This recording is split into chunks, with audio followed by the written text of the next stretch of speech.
1966 सिर्फ 13 दिन के अंदर इंडिया ने अपना प्राइम मिनिस्टर और अपने न्यूक्लियर प्रोग्राम के आर्किटेक्ट दोनों खो दिए।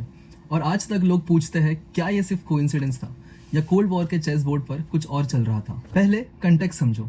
1962 में इंडिया चाइना से वॉर हार चुका था। 1964 में चाइना न्यूक्लियर प्रोग्राम बन गया और फिर आया 1965 का इंडिया पाकिस्तान वॉर। पाकिस्तान को अमेरिका के मिलिट्री अलायंसेस और वेपन्स का सपोर्ट मिल रहा था। चाइना भी पाकिस्तान के साथ खड़ा नजर आ रहा था। वॉर ने इंडिया को एक बात समझा दी, अगर फ्यूचर में सर्वाइव करना है तो सिर्फ सोल्जर्स नहीं, स्ट्रेटेजिक डिटरेंस भी चाहिए। वॉर के बाद सोवियत यूनियन ने इंडिया और पाकिस्तान को ताशकंद बुलाया।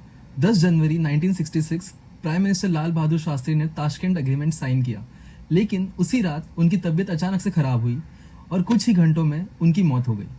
ऑफिशियल कॉज था हार्ट अटैक, लेकिन पोस्टमार्टम ना होने और फैमिली के कुछ सवालों की वजह से उनकी डेथ को लेकर डिबेट्स और थियरीज कभी पूरी तरह से खत्म नहीं हुई। देश अभी शॉक से बाहर भी नहीं आया था, तभी सिर्फ 13 दिन बाद 24 जनवरी 1966 एयर इंडिया फ्लाइट 101 मॉन्ट ब्लैक के पास क्रैश हो जाती है और उस फ्लाइट में थे होमी जहांगीर बाबा, इंडिया के न्यूक्लियर प्रोग्राम के आर्किटेक्ट। वो आदमी जो मानते थे कि इंडिया को साइंटिफिक और स्ट्रेटेजिक पावर बनना होगा।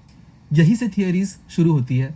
कुछ लोग सीआईए पर शक करते हैं, कुछ लोग चाइना का नाम लेते हैं। लॉजिक ये दिया जाता है कि एक न्यूक्लियर इंडिया एशिया के पावर बैलेंस को बदल सकता था, लेकिन एक बात क्लियर थी, इन थियरीज को सपोर्ट करने वाला कोई कंक्लूसिव पब्लिक एविडेंस आज तक सामने नहीं आया। लेकिन 1966 के झटकों के बाद भी इंडिया रुका नहीं, न्यूक्लियर प्रोग्राम आगे बढ़ता रहा और 1974 में पोखरान के डेजर्ट से इंडिया ने दुनिया को सरप्राइज कर दिया, अपना पहला न्यूक्लियर टेस्ट।